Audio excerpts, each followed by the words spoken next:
যাই হোক, লাইভে চলে এলাম। বলেছিলাম যে 7টা 7-এ আসবো, 7টা 7-এর মধ্যেই আসতে পেরেছি আশা করি। একটু হয়তো টাইম লেগেছে। আহ, তো বিষয়টা থেকে যাবে, ভিডিও আকারে থেকে যাবে, সেক্ষেত্রে পরেও শোনা যাবে। হয়তো আমরা সবাই মিলেই হয়তো লাইভ করব, বিভিন্ন জন হয়তো আমরা একই ইস্যুতে লাইভ করছি। এবং হচ্ছে 23 তারিখে যে আমরা মেদিনীপুর চলো যে অভিযানটা আমরা রেখেছি, বা সুবল সোরেনের স্যারের বিষয়, বা যারা যে সকল শিক্ষক শিক্ষিকারা মারা গেছেন সেই সব বিষয় নিয়ে আমরা একটা প্রতিবাদী মিছিল করব। এবং এসএসসি 2016 সঠিকভাবে সমাধান হোক, প্রকৃত যোগ্য শিক্ষক শিক্ষিকা এবং শিক্ষাকর্মীদেরকে নিয়ে তাদের কথা ভাবা হোক, বা তাদের চাকরি পুনর্বহাল করা হোক এসএসসি 2016, সেই বিষয় নিয়ে আমরা 23 তারিখ মেদিনীপুরে আমরা একটা পথসভার আয়োজন করেছি। সবাই থাকবেন, এবং যারা যারা সত্যিকারের এসএসসি 2016 সংক্রান্ত বিষয় বা শিক্ষার ভঙ্গুর দশাটাকে যদি সত্যিকারের শুধরাতে চান, সেই বিষয়ে যদি লড়তে চান, বা নিজের প্রতিবাদ, নিজের দাবি নিজে থেকে যদি করতে চান, তাহলে সবাই মেদিনীপুর আসবেন, সেই আশাটা রাখি। তো আজকের মূল বিষয়টা খুবই সংক্ষিপ্ত, এবং বিষয়ের গুরুত্ব আছে। সেই বিষয়গুলো ফ্রেশাররা যারা আছেন এসএসসি 2025, সেই ক্ষেত্রে কীভাবে নিয়োগ হচ্ছে, বা কী সমস্যার মধ্যে পড়ছি আমরা, বা এসএসসি 16 সমস্যার সমাধান কিভাবে হবে। এবং এই আন্দোলন, অর্থাৎ এসএসসি 2016 যে বিভিন্ন আন্দোলন বা বিভিন্ন দল বা বিভিন্ন সংগঠন যারা আছেন, তারা অনেকভাবে আমাদেরকে সাহায্য করেছেন। আমরা হয়তো ইনিশিয়ালি বা প্রথম দিকে যারা বিভিন্ন শিক্ষক শিক্ষিকা শিক্ষাকর্মীরা কখনোই হয়তো সেভাবে আমাদের লড়াইয়ের ময়দানে আমরা নামিনি, বা কখনো লড়াই করতে প্রয়োজনীয়তা বোধ করিনি। কারণ হচ্ছে যে সকল সংগঠন বা যারা আমাদেরকে ওয়েল উইশার্স যারা ছিলেন, তারা আমাদের হয়ে লড়ছিলেন। কিন্তু এখন এই মতো অবস্থায় এসে বিভিন্নভাবে তাদের প্রতি আমাদের বিভিন্ন প্রশ্ন থেকে যাচ্ছে, এবং প্রশ্নের উত্তরগুলো আমরা সঠিকভাবে পাচ্ছি না। এবং তারা বলছেন যে আমাদের হয়ে লড়াই করছেন, কিন্তু আমরা সেই জায়গায় বিশ্বাস করে উঠতে পারছি না। কিছু কিছু প্রশ্ন এমন থেকে যাচ্ছে, তার উত্তরগুলো পাওয়া যাচ্ছে না। এবং সেই ওয়েল উইশার্স যারা হচ্ছে আমাদের এসএসসি 2016-কে বাঁচানোর জন্য যে লড়াইগুলো করছেন, তাদেরকে আমরা পূর্ণ সমর্থন করি, বা তাদেরকে আমরা সব সময় আমাদের পাশে পেতে চাই। কিন্তু কোনো না কোনোভাবে আমরা সঠিক উত্তর বা সঠিক প্রশ্নের উত্তরগুলো তাদের কাছ থেকে আমরা পাচ্ছি না। তো সংগ্রামী যৌথ মঞ্চ, বিভিন্ন সংগঠন, আমাদের এই এসএসসি 2016 বিভিন্ন লড়াইয়ে কিন্তু তারা আমাদের পাশে আছেন। কিন্তু পাশে থাকাটা, কতটা পাশে আছেন বা কেমন করে পাশে আছেন, সেই বিষয়ে কিছু প্রশ্ন থেকে যাচ্ছে। সেই প্রশ্নগুলোর উত্তর অ্যাজ এ এসএসসি 2016 শিক্ষক হিসাবে আমাদের জানা উচিত, এবং প্রকৃত যোগ্য শিক্ষক শিক্ষিকা এবং শিক্ষাকর্মীদেরকে সামনে তুলে দেওয়া উচিত। সেই উত্তরগুলো প্রকাশ্যে তারা এসে যাতে সেই উত্তরগুলো দেয়। তো আপনারা জানেন যে আমাদের এই এসএসসি 2016 যে লড়াই, সেই লড়াইয়ের ক্ষেত্রে একটা অন্যতম মুখ, বা শিক্ষক আন্দোলনের ক্ষেত্রে অন্যতম মুখ হচ্ছে ভাস্করদা, আমরা যাদেরকে ভাস্করদাকে বলি। তো সেক্ষেত্রে তার যে অবস্থান বা তার যে বক্তব্য, সেটা কিন্তু কোনো না কোনোভাবে বিভিন্ন প্রশ্ন তৈরি করছে। এবং তিনি দাবি করেন যে এসএসসি 2016 সমাধান সে রাস্তা তিনিই হয়তো দেখাতে পারবেন, কিন্তু সেই প্রশ্নটা সেই উত্তরটা আছে কিনা তার কাছে, সেটা আমাদের কাছে ক্লিয়ার হচ্ছে না। কেমন, যখন ধরুন প্রথমে আমাদের যে আন্দোলন বা যে কেসগুলো হয়েছিল, সেই কেসের যথেষ্ট ভূমিকা কিন্তু আমাদের ভাস্করদা ব্যাপারটাকে নিয়েছিল। কিন্তু সেই যে দায়িত্বটা তিনি নিচ্ছেন, সেই দায়িত্বের সঠিক উত্তরটা তিনি দিতেও পারছেন না, অথবা তিনি আমাদেরকে কোনো না কোনোভাবে সঠিক উত্তরের কাছে আমরা পৌঁছাই, সেই জায়গাটাও করে দিচ্ছেন না। ওয়েমার মামলা যখন হয়েছিল আগের বছর, ঠিক এরকম টাইমে ওয়েমার মামলা হয়েছিল, যেখানে আমাদের পরিচিত মুখ সুমন বাবু ওয়েমার মামলা করতে গিয়ে দিল্লিতে দৌড়াতে গেছিলেন। কিন্তু সুমন বাবু বা সুমন স্যার, তিনি যেরকমভাবে ওয়েমার মামলা করেছিলেন, তার পক্ষে অ্যাজ এ শিক্ষক হিসাবে কিন্তু সেই মামলাটা করতে যাওয়ার যে ক্ষমতা বা দক্ষতা তার কাছে কতটা ছিল, সে বিষয়ে যথেষ্ট সন্দেহ ছিল। এবং তাকে পিছন দিক থেকে যে সাপোর্টটা এসেছিল, সেটা হচ্ছে ভাস্করবাবু বা ইন্দ্রজিৎ স্যার, যেটা আমরা সবাই জানি। এবং অনিরুদ্ধ স্যারও কিন্তু তার পাশে সহযোগিতার হাত বাড়িয়েছিল। তো সেই ওয়েমার মামলার কি প্রেক্ষাপট হলো, বা সেই ওয়েমার মামলার কি অবস্থান হলো, বা পরীক্ষা চ্যালেঞ্জের যে মামলাগুলো করা হয়েছিল সুমন বিশ্বাসকে দিয়ে, সেই মামলাগুলোর ক্ষেত্রে কি অবস্থান হলো এবং এর পিছনে বা সাপোর্টিং রোল হিসেবে ভাস্কর দা যথেষ্ট সাপোর্ট দিয়েছিল। তাহলে এতগুলো চাকরি, এতগুলো সংসার, এতগুলো ফ্যামিলির দায়িত্ব নেওয়ার পরে সেই কেসগুলোর কি অবস্থান ঘটলো সেটা নিয়ে আমার যথেষ্ট প্রশ্ন রয়ে গেছে এবং তার প্রশ্নের উত্তরগুলো সঠিকভাবে কখনোই আমরা জানতে পারি না। মাঝে মাঝে মিডিয়ায় আমরা দেখি যে সরকার নাকি এসএসসি সংক্রান্ত বিষয়ে তাকে দায়িত্ব দিয়েছেন বা কিছু দায়িত্ব তার কাছে দেওয়া হয়েছে, তিনি সেটা প্রকাশ্যে বলেছেন। কিন্তু সেই দায়িত্বটা কি, সেই দায়িত্বটা তার সমাধানে মানে কি সেই দায়িত্ব বা সেই বিষয়টা আমরা এসএসসি 2016 শিক্ষক শিক্ষিকা শিক্ষাকর্মী হিসেবে জানতে পারলাম না। এই প্রশ্নগুলো থাকছে। ভাস্কর দাকে আমরা যথেষ্ট ভালোবাসি বা ভাস্কর বাবুকে আমরা চিনি, পরিচিত মুখ, লড়েন, কিন্তু এই প্রশ্নের উত্তরগুলো কে দেবে? সেই বেমান মামলা বা সেই পরীক্ষার চ্যালেঞ্জিং মামলার বিষয়গুলোর উত্তর কে দেবে? তিনি যখন দায়িত্ব সহকারে বাইরে এসে বা বিভিন্ন শিক্ষক মন্ত্রীদের সাথে বসার পরে বলছেন এসএসসি সংক্রান্ত বিষয়ে আমাদের একটি রাস্তা করতে বলেছে বা আমাদের একটা দায়িত্ব দিয়েছেন, তা সেই দায়িত্বটা উনি মানে অনেক দায়িত্ব নিয়েছেন, কিন্তু এটা এমন কি দায়িত্ব দিয়েছেন সেটা আমরা জানতে পারছি না। এবং আমাদের যারা আন্দোলনকারী মুখ, তাদের সাথে সরকার মানে যারা চাকরি হারালো তাদের সাথে বসছেন না, কিন্তু ভাস্করবাবুর সাথে সহজেই সেই আলোচনার মাধ্যম দিয়ে তাকে দায়িত্ব দিয়ে দিচ্ছেন এবং তিনি সেই দায়িত্বটা নিচ্ছেন, কিন্তু আমরা সেই কী দায়িত্ব দিয়েছেন সেটা বুঝতে পারছি না। এটা আমাদের প্রশ্ন। As a candidate, as a যোগ্য শিক্ষক হিসাবে ভাস্করদা ওপেনলি ব্যাপারটা যখন লাইভে বলছেন, আমার মনে হয় তাকে লাইভে এসেই বলা উচিত সরকার তাকে কী দায়িত্ব দিয়েছেন, এমন কি দায়িত্ব দিয়েছেন যেটা তিনি প্রকাশ্যে বলতে পারছেন না। আর দ্বিতীয়ত হচ্ছে মাঝে মাঝেই দেখি যে গ্র্যান্টিং টিচারদের বিষয়ে ভাস্করদা যথেষ্ট বেশি মুভমেন্ট করছেন, কিন্তু মাঝে মাঝে হঠাৎ করে ও এসে বলেন যে সরকার কি করছেন সেটা বুঝতে পারছি না, আবার বলেন যে চিন্তা করবেন না, সরকার গ্র্যান্টিং টিচারদের বিষয়ে দায়িত্ব নিচ্ছেন। কোনটা ঠিক সেটাই বুঝতে পারছি না। আবার আজকের একটা লাইভ করে বললেন যে গ্র্যান্টিং টিচারদের বিষয়ে তিনি একটা অ্যাডভোকেট রেখেছেন, বিকাশ সামথিং। তো এই স্যারকে আমরা যথেষ্ট চিনি এবং আমরা যখন আইনি লড়াই লড়েছিলাম, তিনি কোন দলের বা কোন দলের সমর্থক হিসাবে সে আইনজীবী হিসাবে কাজ করেন সেটাও আমরা জানি। আমাদের কাছে বিষয়গুলো খুব পরিষ্কার, কিন্তু সবার কাছে এটা পরিষ্কার হওয়া উচিত। তাহলে সেক্ষেত্রে আবার কোনো জটিলতা তৈরি হবে না তো গ্র্যান্টিং টিচারদের নিয়ে? এই বিষয়ে আমার প্রশ্নগুলো থেকে গেল ভাস্করদার কাছে। এই বিষয়গুলো পরিষ্কার করতে হবে এবং এই বিকাশ বাবু যিনি অ্যাডভোকেট থাকবেন বা তিনি লড়বেন গ্র্যান্টিং টিচারদের, এই বিকাশ বাবুকেও কিন্তু আমি সুমনের পাশেও একবার দেখেছিলাম, বা তিনি যখন সুপ্রিম কোর্টে বললেন যে কেস করে ঢুকবেন, তখন এই অ্যাডভোকেটই কিন্তু ওই বিবেক পারিয়ার সাথে ক্যান ফাইল করে ঢুকেছিলেন। সে গল্পগুলো আমরা জানি, আমাদের কাছে যথেষ্ট ওয়েল নোন খবর, মানে এই খবরগুলো আমাদের কাছে খুব পরিষ্কার, কারণ আমরা সুপ্রিম কোর্টে দীর্ঘদিন লড়াইটা করেছি। কোন অ্যাডভোকেট কাদের হয়ে কাজ করছেন বা কোন অ্যাডভোকেট কিভাবে কাজ করছেন, কারা কোন কথা শোনে, কার কথা শোনে, সেগুলো আমরা জানি। তো প্রকৃত চ্যালেঞ্জ যারা করেছিলেন বা যে সময় সুপ্রিম কোর্টে চ্যালেঞ্জগুলো হয়েছিল বা ওয়েমার মামলা হয়েছিল সুমনবাবুর মাধ্যম দিয়ে বা পরীক্ষা চ্যালেঞ্জিং মামলাগুলো হয়েছিল, সেই মামলাগুলোর অবস্থান কোথায়? হাইকোর্টে মানে ভাস্করবাবুর অবস্থান কি? তিনি তো দাবি করেন যে শিক্ষকদের যোগ্যদের পাশে তিনি আছেন, কিন্তু প্রকৃত যারা আনটেন্টেড যারা শিক্ষাকর্মী গ্রুপ সি ডি, তাদের অনেক সমর্থন বা তাদের অনেক সহযোগিতা তার পাশে দেখেছি আমি, বা তারা যথেষ্ট ভাস্করদাকে ভালোবাসে, আমরাও ভালোবাসি। কিন্তু ভাস্কর বাবু তাদের হয়ে কী করলেন?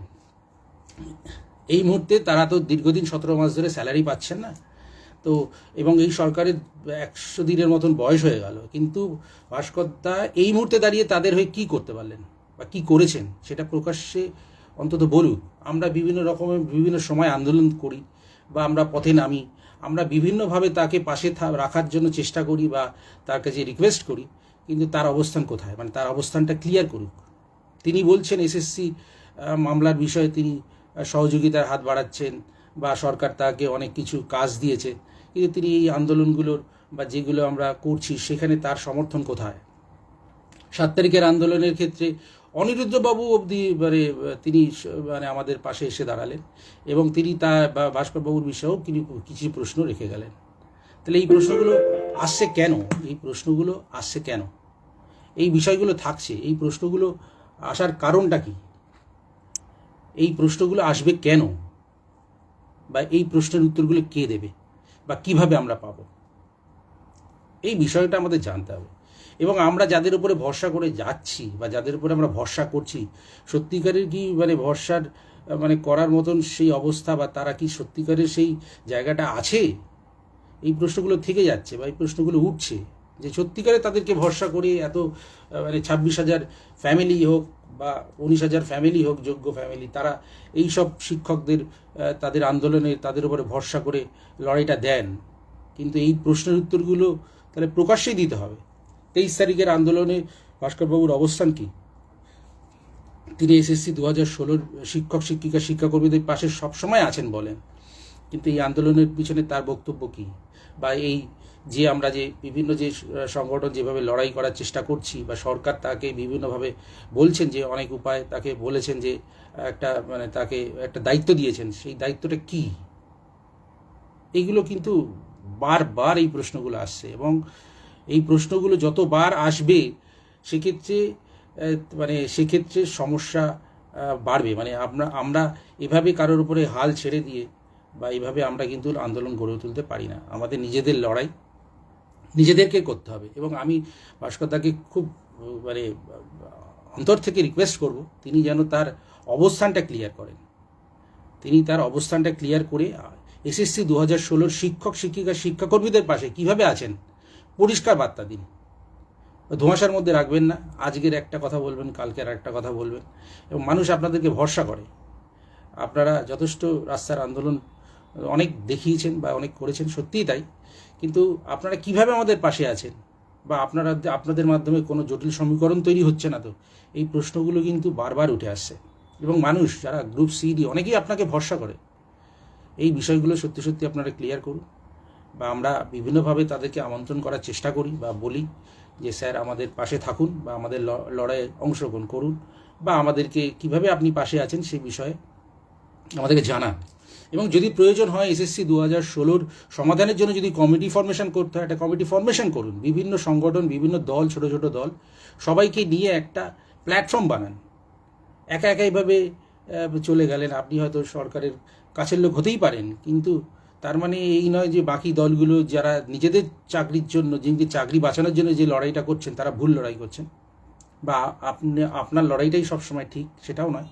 তাহলে সবাইকে নিয়ে কাজ করতে হবে। এবং যারা যারা এসএসসি 2016 গ্রুপ সি ডি এবং শিক্ষক শিক্ষিকা শিক্ষাকর্মী যারা আছেন যোগ্য, যারা বিভিন্ন দলে বিভক্ত হয়েছেন, তাদেরকে একত্রিত করুন, করে আপনি একটা কমিটি ফরমেশন করুন। এবং যে কোনো যখনই হোক সরকারের সাথে বসার হলে সবাইকে একসাথে নিয়ে আপনি বিষয়টাকে নিয়ে আলোচনা করুন। কারণ আমরা খুব উৎকণ্ঠায় আছি। এক্সটেনশন হচ্ছে, দিনের পর দিন এক্সটেনশন চলছে। Extension is not a solution. SSC 2016 শিক্ষকরা এক্সটেনশনে থাকবে, শিক্ষক কর্মীদের এক্সটেনশন হবে কি হবে না সেই বিষয়ে আপনি আমাদেরকে কি খবর দিতে পারছেন, বা আপনার এই বিষয়ে বক্তব্য কী? কারণ অনেক শিক্ষাকর্মীরা আপনাকে অনেক ভরসা করেন এবং আপনার অনেক লড়াইয়ে আপনার সঙ্গ দেন। তো আপনাকে এই বিষয়গুলোকে একটু ক্লিয়ার করতে হবে, এবং আপনি আমাদের পাশে কিভাবে আছেন সেটাকে কিন্তু পরিষ্কারভাবে জানাতে হবে, বা জানালেই বোধহয় আমাদের খুব সুবিধা হয় এবং আমরা আপনার সাথে কমিউনিকেটও করতে পারি। মানে আপনারা কোনো না কোনোভাবে, আপনি এত ব্যস্ত থাকেন, আপনার সাথে সত্যি সত্যি কমিউনিকেট করা হয়ে ওঠে না, বা যোগাযোগের মাধ্যমে অনেকটা গ্যাপ থেকে যায়। কিন্তু আপনি সহজেই যদি ভিডিও করে যদি বিষয়গুলোকে তুলে ধরেন, এসএসসি 2016 শিক্ষক শিক্ষিকা শিক্ষাকর্মীরা সহজেই একটা রাস্তা পায় বা বুঝতে পারে। এবং যে আপনি মাঝে মাঝে যে স্ট্যান্ড পয়েন্টগুলো বলেন, বা গ্র্যান্টিংনেস টিচারদের নিয়ে যে বিষয়গুলো বলেন, সেগুলোর অবস্থানগুলো একটু ক্লিয়ার করুন। মানে আপনি একদিন ভিডিও করে বললেন যে রাজ্য সরকার গ্র্যান্টিনেস টিচারদের বিষয় যাচ্ছে, আবার শনিবার দিন গতকাল রাত্রেবেলা বললেন যে সরকারের স্ট্যান্ড পয়েন্ট আপনি বুঝতে পারছেন না। আবার হচ্ছে আপনার হাত ধরে আমরা টেট মামলার বিভিন্নভাবে আন্দোলনে যুক্ত থাকি বা যুক্ত হই, কিন্তু আপনি আবার মাঝে মাঝে বলেন যে টেট নিয়ে কোনো সমস্যা নেই। কিন্তু বিষয়গুলোকে এইভাবে ধোঁয়াশার মধ্যে রাখলে হবে না। আপনাকে পরিষ্কার আপনার স্ট্যান্ড পয়েন্ট এবং পরিষ্কার সবাইকে জানাতে এটা রিকোয়েস্ট করব, যাতে এতগুলো শিক্ষক শিক্ষিকা শিক্ষাকর্মী যারা আছেন তারা যেন গুলিয়ে না ফেলে বিষয়টা। এইটাই আপনার কাছে রিকোয়েস্ট। আর ব্যক্তিগতভাবে যারা বিভিন্ন শিক্ষক সংগঠনের সাথে যুক্ত আছেন এবং যারা বিভিন্নভাবে শিক্ষক সমাজকে রক্ষা করবার জন্য বিভিন্নভাবে কাজ করে চলেছেন, তাদের কাছে আমাদের একান্ত অনুরোধ, আপনারা 23 তারিখের আন্দোলন বা অভিযান বা আমাদের যে মিছিল, যে 10 জন শিক্ষক শিক্ষিকা শিক্ষাকর্মী এসএসসির 2016 যারা মারা গেছেন তাদের তাদের স্মরণ সভা বা আমরা একটা পথসভার আয়োজন করেছি বা করতে চলেছি মেদিনীপুর থেকে 23 তারিখে। সবাই জানি ওখানকার পরিস্থিতি খুব খারাপ, কিন্তু আপনার লড়াইটা আপনাকেই করতে হবে। সবার উপরে ভরসা করা বন্ধ করুন, নিজের লড়াই নিজে লড়ুন। এখন একটাই দাবি, নিজের লড়াই নিজে করুন। কারণ এসএসসি 2016 সমাধান সঠিকভাবে 2025 থেকে হবে না। Already not call for verification 1300 জন। ওই 1300 জন তার পাশের যদি শিক্ষক হন তাহলে তার ওয়াইফকে নিয়ে আসুন, শিক্ষিকা হলে তার হাজবেন্ডকে নিয়ে আসুন। একা আসবেন না, দুজনে মিলে আসবেন, যাতে আমরা এই আন্দোলনটাকে বা এই পথসভাটাকে একটা সঠিক জায়গায় নিয়ে যেতে পারি। বিষয়গুলোর গুরুত্ব বুঝুন, নিজের লড়াই নিজে করুন। এই লড়াই যদি না থাকতে পারেন বা এই লড়াই যদি নিজে না করতে পারেন, সমাজের কাছে সঠিক বার্তা যাবে না। তাই আপনার হক বা আপনার বিষয় আপনাকেই আদায় করে নিতে হবে এই রাষ্ট্রের কাছ থেকে। কোন পদ্ধতিতে আদায় করবেন, কিভাবে আদায় করবেন, সরকার আপনার সাথে কিভাবে থাকবে, সেটা পরিষ্কার করে জানা। এক্সটেনশন করে এইভাবে সলিউশন মিলবে না। ওবিসি মামলার ক্ষেত্রে 17 থেকে 7 করে দিল। এসএসসি 2016 শিক্ষক শিক্ষিকা যারা 17% ওবিসিতে মধ্যে ছিলেন, অন্তর্ভুক্ত ছিলেন, তারা কোনো না কোনোভাবে 7% হলে তো বঞ্চিত হবেন। এই সংখ্যাটা আরও 1200 জন, এই সংখ্যাটা আরও 1200 জন হতে চলেছে। তাহলে টোটাল গিয়ে 2500 শিক্ষক শিক্ষিকা এরা চাকরি পাবেন না এই 2025-এ। তাদের কি করছেন, তাদের অ্যাকাউন্টেবিলিটি সরকারের কি আছে, সরকার তাদের বিষয়ে কি ভাবছেন যারা, এবং এর মধ্যে অনেক ফ্রেশারও থাকবেন। এই যে 17% থেকে 7% হয়ে যাওয়াতে 10% যে বাদ চলে যাচ্ছে, এতে অনেক ফ্রেশাররা থাকবেন ওবিসি। তারাও এই আন্দোলনে আসুন, তাদের প্রেক্ষাপট পরিষ্কার করুন, যাতে সঠিক নিয়োগ, স্বচ্ছ নিয়োগ এবং সঠিক পদ্ধতিতে এসএসসি 2016-কে ফিরিয়ে দিক এবং 2025-কে সঠিক পদ্ধতিতে হোক। এই দাবিটা থাকা দরকার। দীর্ঘদিন শিক্ষার ক্ষেত্রে শিক্ষক নিয়োগ হয়নি, সেটা আমরা জানি। 16 সালের পরীক্ষা, 14 সালের ফর্ম ফিল আপ, 16 সালের পরীক্ষা, 19 সালের অ্যাপয়েন্ট টিচার, 26 সাল হতে যাচ্ছে, নতুন কোনো নিয়োগ নেই। আপার প্রাইমারির ওই কিছু সামান্য নিয়োগ, এভাবে শিক্ষা ব্যবস্থায় ভেঙে পড়ছে। এবার বিভিন্ন সংগঠন শিক্ষার হাল ফিরিয়ে আনবার জন্য ভারতবর্ষ জুড়ে বিভিন্নভাবে আন্দোলন তৈরি করছে। আমরা অ্যাজ এ শিক্ষক হিসেবে যদি আমাদের চাকরিটাই যদি সুরক্ষিত না করতে পারি, তাহলে সমাজের কাছে কী বার্তা যাবে? আপনারা দলে দলে আসুন এবং সবাই একত্রিত হই, নিজের লড়াইটা নিজে লড়ুন। এবং যারা আমাদের বিভিন্ন সংগঠন যারা আছেন, যারা আমাদের সাথে সহযোগিতার হাত বাড়াচ্ছেন, তারা তাদের অবস্থান ঠিক করুন এবং প্রকাশ্যে বলুন। আমি একটু আগেই বললাম, বিভিন্ন সংগঠনের মধ্যে আজকের ভাস্করদার বিষয়ে আমরা বললাম। ভাস্করদাকে একান্ত অনুরোধ, দাদা আমাদের পাশে থাকুন এবং আপনার অবস্থান পরিষ্কার করে জানান। এবং অনেকেই উৎকণ্ঠায় আছে, শুধু স্যালারি বাড়লে বা আমাদের এক্সটেনশনে থাকলে আমাদের ওয়ারিডনেস কমবে না। আপনি আমাদের সঠিকভাবে সমাধানের চেষ্টা করুন এবং আমাদের বিষয়গুলোকে আরও বেশি পরিষ্কার করুন। এবং গ্রুপ সিডি যারা অনেকেই আপনাকে ভরসা করে থাকেন, আমি অনেকের সাথে কথা বলে দেখেছি, তারা আপনাকে অনেকটা ভরসা করে। তাদের এক্সটেনশনের বিষয়ে বা তাদের কোনো 17 মাস ধরে স্যালারি নেই, এই বিষয়ে আপনার স্ট্যান্ড পয়েন্ট কী আছেন? আপনি তো দাবি করেন যে এসএসসি 2016 আপনি অনেকটা আমাদের ওয়েল উইশার। তো সেই ওয়েল উইশার হিসেবে আপনার কি করণীয় বা কি করছেন সেটা আমাদেরকে প্রকাশ্যে জানান।